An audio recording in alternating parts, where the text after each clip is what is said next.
Alrighty folks, thanks for clicking on this video. James Cards FC here. If you're new to the channel, we take a look at the financial aspect of the soccer card market. So today I was going to be talking about the failed rookie class of 2021/2022 and what happened to these players. There was a lot of hype going into the season that just passed when the new product got released, especially the new Chrome set, and it turned out that none of the players really lived up to the hype, and Troy, or Trike415, was on a podcast recently with Andre Soccer Study, a couple of other content creators, and they were discussing specifically this rookie class and what happened to the prospects in it. So I decided to go ahead and make a follow-up video basically to the conversation they had and talk in more detail about what exactly happened to all these guys and sort of where we sit with their careers. So let's go ahead and get into the introduction as I move myself into the top right-hand corner. So great expectations. The 2019/2020 rookie class featured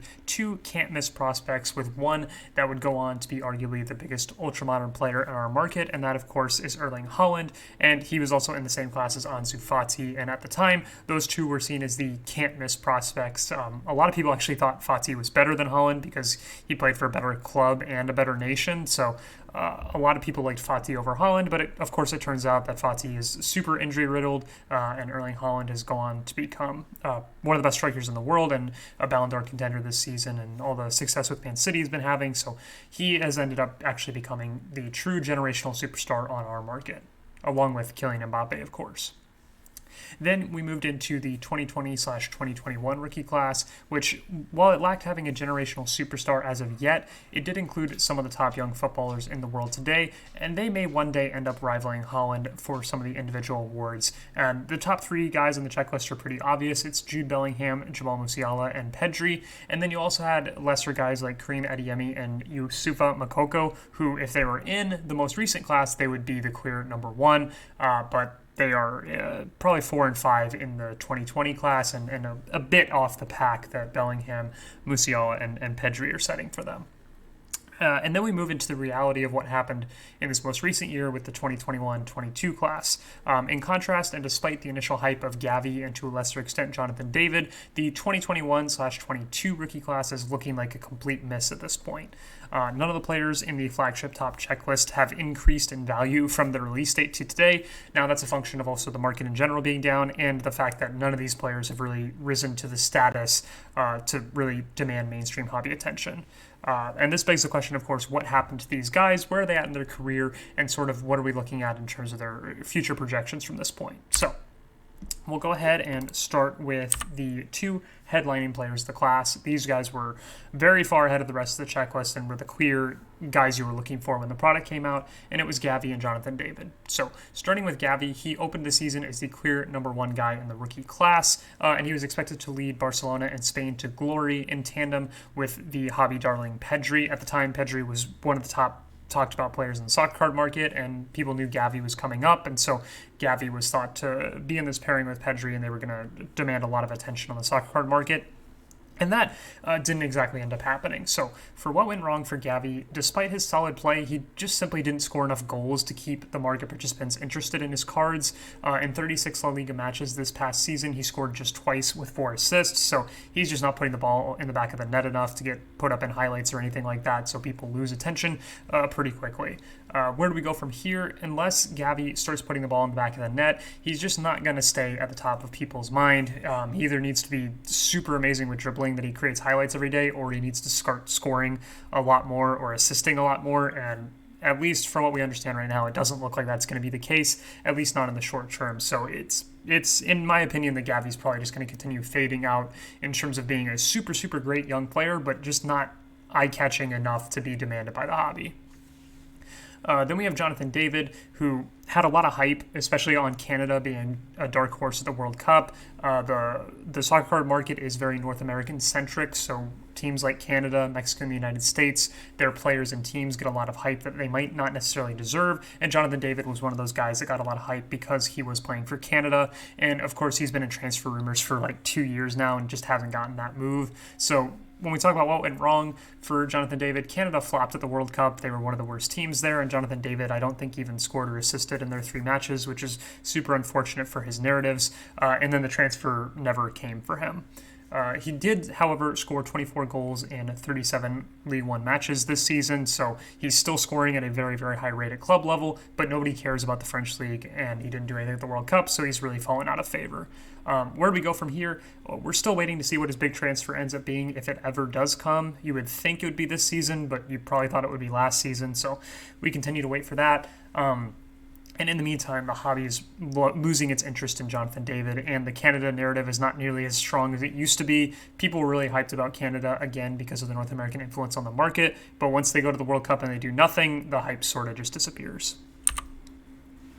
Then we'll move into the massive flops. We have a couple guys here to cover. We're going to start with Anthony Alanya, if that's even how you pronounce his name.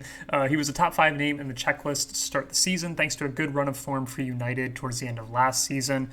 He was expected to be a key piece of United's future on the wing, especially because the Sancho transfer had gone so poorly and people were penciling him in ahead of Sancho to be a starter on the wing. What went wrong for him? He didn't score a single goal all season for United, and he was passed on the roster by many other forwards. They brought in guys like Antony. Jadon Sancho had a good return to form towards the middle end of the season, so there's just no room for Alanya anymore in the roster. Where do we go from here for him? He's going to need to move to a lower level club, and it'll be extremely difficult for him to regenerate any sort of hype, given that he's probably blown his best chance. You don't really get a better chance in our market than starting on the wing for United, and he was starting on the wing for United next to Cristiano Ronaldo, and so that was really cool. But as the calendar year changed and the season changed, he didn't factor in for United at all, and I doubt he factors into their future plans going forward, so he's probably going to have to get a move, and wherever he goes, it's not going to be as hyped as it was when he was at United. So, not super positive on him, but he's got a long way to go in order to bring back some hype to his market. Then we go to Sidney Raebiger, who I've discussed many times on this channel, and probably a few other people have discussed, because I actually think he's probably more popular in the soccer card market than he is in soccer in general.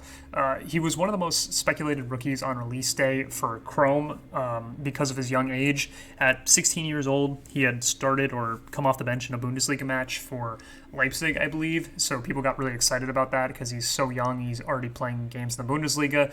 So you can sort of create a trajectory where it would make sense that in a few years he might be one of the best players in the Bundesliga. That didn't really go according to plan this past season. He ended up transferring to a second division Bundesliga club and played 18 total minutes for them in this past season. So really a disastrous year for him. Where do we go from here? He's going to need a massive breakout season at a low level like the second division Bundesliga, or maybe he goes to some other second division or a first division in a lower league.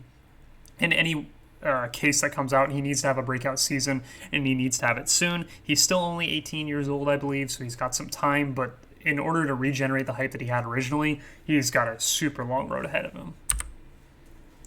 They'll move into the Salzburg Trio of young attacking forwards that didn't end up living up to their lofty expectations based on release day. So the first one's going to be Benjamin Sesko. He was actually one of my favorite guys in the checklist, but he just didn't end up sticking with the hype that he initially had. So he was a top 5 name on the release date due to Holland comparisons. These comparisons come up all the time with Salzburg players because Salzburg was where Holland played. Sesko was tall and fast, just like Holland is tall and fast. So it's sort of easy for people to dream up a scenario where Benjamin Sesko is the new Erling Haaland. In fact, there's a guy in this upcoming release for Chrome and UEFA and product for 2022/2023 named Roko Simic. I think that's how you pronounce it. He's going to get the exact same hype that Benjamin Sesko had and that Erling Haaland had because he's a tall, fast striker for Salzburg. So be on the lookout for that. I expect his trajectory to be very similar to Benjamin Sesko. What went wrong for Sesko in particular is that he got a delayed transfer to Leipzig. So at the start of this previous season, it was announced he would go to Leipzig at the end of the season, and so he's now going to go and head to Leipzig, and because he already got a transfer and it wasn't to a super key hobby club, people lost interest really quickly on his market. He did, however, score 16 goals in 30 matches for the Salzburg club that he was playing for.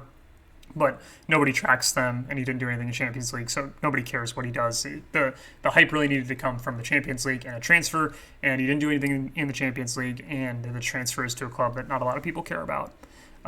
What does he need to do, and where does he go from here? He needs to perform at Leipzig and restart his hype cycle. He's going to play Champions League football next season, so it's possible that he ends up regenerating some hype, but it's going to be all up to performance at this point. Then we're going to have Lukas Sucic and Martis Kjaergaard. Definitely butchering the second one, like I always do. But these were Salzburg attacking midfielders with hype and speculation due to their club. Salzburg is famous for having a lot of really good attacking forward type players that end up moving to bigger clubs and doing bigger things. So it was easy to speculate on both of these types of guys. What went wrong for each of these players? Sucic was injured and he didn't score in the 15 matches that he did play. So if you don't put the ball in the back of the net, you're not going to get any sort of attention. And then Kjaergaard had 10 goal involvements in 26 matches, which is pretty good, especially for an attacking winger that isn't, an attacking midfielder that isn't super involved in scoring goals all the time. That's pretty good statistics, but of course he's doing it in a league that nobody cares about, and he did nothing in the Champions League, so it doesn't really matter and nobody pays attention. Where do they go from here? Both players are still U20. I think Sucic is 20 and Kjaergaard is 18 or 19, so both of them are still really young, but they need to score more in their leagues, and they need to perform in Champions League to generate any sort of mainstream hype, so possibly a couple guys to continue keeping an eye on going forward, but as is the case with Salzburg, there's always just another forward that scores more goals that could take away attention from these guys. Then we have the Manchester City misses. You got 3 of them. Cole Palmer was a top 10 name on release day due to his club and his youth academy reputation. He was a really good prospect for Man City, but he was very limitedly involved in City's historic season that they're on right now. He had 1 goal in 25 total matches that he made appearances in, so that's obviously not going to get anybody excited. Where do we go from here? He's probably going to need a move. City's forward roster is just too deep for him to break through at this point. He's got way too many guys in front of him that he's not better than right now, which isn't really an insult to him. He's like 19 or 20, so he's obviously not going to be better than the world-class forwards that City is already deploying, so he's probably going to need a move. I imagine City will spend again in this next window and probably bring in even more forwards that would be better than him. So he's going to either need to get loaned out or make an actual move in order to get playing time and get to a level where he can generate some hype. So I would just pay attention to where he does end up moving. And if he doesn't move, I don't know where he goes from here because I just don't see how he ever gets playing time. Then we have Liam Delap and James McAtee, a couple of the lesser-hyped City Academy prospects who also had some hype and speculation going on at the start of last season. Both of them actually ended up going out on loan. Delap scored 4 times in 37 matches in the championship, and then McAtee scored 9 times in 37 matches in the championship. So neither of them put up any mind-blowing stats, and same thing with Cole Palmer, even to a bigger extent for him because they're not as good as Cole Palmer. They're going to need moves. Neither player is likely a Champions League level player, especially not at this point, and they're going to need another loan season or a transfer to continue their future development, and it doesn't look like they're on the path to world-class or superstardom, at least at this point, so it's probably a long road ahead for either of those guys. Then we'll move into a few strikers that ended up missing the mark. We have Brian Brobbey first. He was a top 10 name towards the back half of the top 10 on release date, simply due to his position and the fact that he scored a few goals right before the product came out. What went wrong for him? He had an okay season for a disappointing Ajax side. He had 13 goals in 32 matches, which is decent, but he didn't do anything in the Champions League, so nobody really cares what happens in the Netherlands League outside of Champions League. So yeah, where do we go from here for Brobbey? Ajax was really disappointing. That you would assume that if he would have been a guaranteed starter if they thought he was good enough to do so, and he was not a guaranteed starter, so it kind of clues you in that maybe Ajax doesn't believe he's their long-term answer at striker or center forward. So he's probably going to need a move, as Ajax is likely to bring in more center forwards to try and compete again this next year. The fact that I think they finished 3rd in the league, which is really bad for Ajax. They're probably going to spend some money to bring in some new center forwards and attacking options, and I could see a scenario where Brobbey just doesn't have any more room in that team. Then you have Thiago Tomas and Martin Satriano, a couple of the lesser hyped strikers that are lottery tickets in the checklist. You sort of buying a dream with either of these guys and hoping they break out, and it just didn't happen for either of them this past year. Tomas, who is still just 20, was loaned to Stuttgart and had 7 goal involvements in 27 matches, which isn't that bad, but it's nothing superstardom that's going to really get people excited. And then Satriano was loaned out at age 22 by Inter and scored 2 goals in 31 matches, so he did a lot worse than Tomas, and he's older, and I would have a lot less faith in him. Where do we go from here? Given the age and level, Satriano is probably capped out at this point. I don't see him being relevant in our market unless he has some sort of random breakout season this next year, but everything we know about him says that's probably not going to happen. With Tomas, you have a guy that needs to continue developing, but he hasn't shown anything super special at the top levels yet. 7 goal involvements in 27 matches as a 20-year-old in the Bundesliga is pretty good. It's going to generate some buzz as far as a younger player in a tough level, but it's not really going to get the hobby excited because he's not scoring a ton of goals for a super relevant team. So he's going to need more development years ahead. And that will bring us to our conclusion today. I could go on and on listing off more fringy type prospects who also failed. We could go through midfielders that didn't score any goals. We could go through defenders that obviously nobody ended up caring about. And we could go through lesser forwards that nobody really cared about at the beginning, and of course they don't care about now, but we'll go ahead and cut off the list where we just did. The point is that it's extremely difficult to select the correct player that ends up becoming world-class and captures the attention of the soccer card market. We're not even guaranteed to have one hobby star player in each class. And I went down and broke down the list of where the hobby star players are in each class. We have 2 absolute hobby superstars in the ultramodern era, those being 2017/18's Kylian Mbappe and 2019's Erling Haaland. Then on the fringe of superstardom, you have 2018's Vinny Jr. and 2020's Jude Bellingham. And there's a few guys that are probably in this fringe superstardom level as well, but I think those are the most obvious 2, at least in my opinion, that are on the fringe of maybe joining the superstar list, but they still have some work to do. Now, this is just a very short list of 4 players, and it, as you can see, there's only like one every other year or so, and especially for the absolute hobby superstars, we haven't had one in 4+ years. So, yeah, it's just going to be really tough for anybody to break through and enter this list, of course, because it's a numbers and an odds game. Prices will always start high on release day due to wild expectations on players that nobody has ever seen play and they've barely heard of. This allows people to dream on what they could become, and you want to try to not end up paying for that dream. So when Cole Palmer comes out on release day, you can dream that he'll be a starter for Man City and be important in the Champions League run, but it turns out he's not as good as the options that they already have, because the options they already have are world-class forwards, so it just doesn't make any sense for him to get playing time, and he's going to have to get a move. So when this next checklist comes out, there's going to be dreams built on players that are of that same ilk that actually don't really have a shot at getting playing time, and it's all a dream, so try not to overpay for that.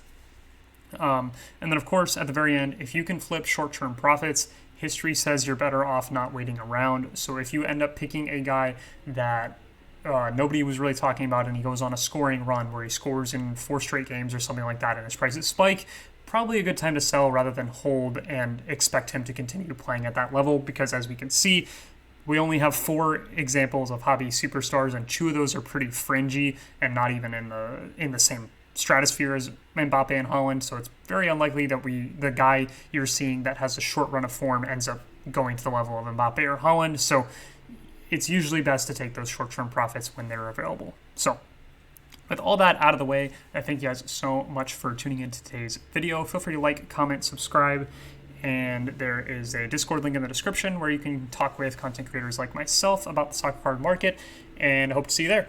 Alrighty, thanks for watching, and I'll see you in the next video.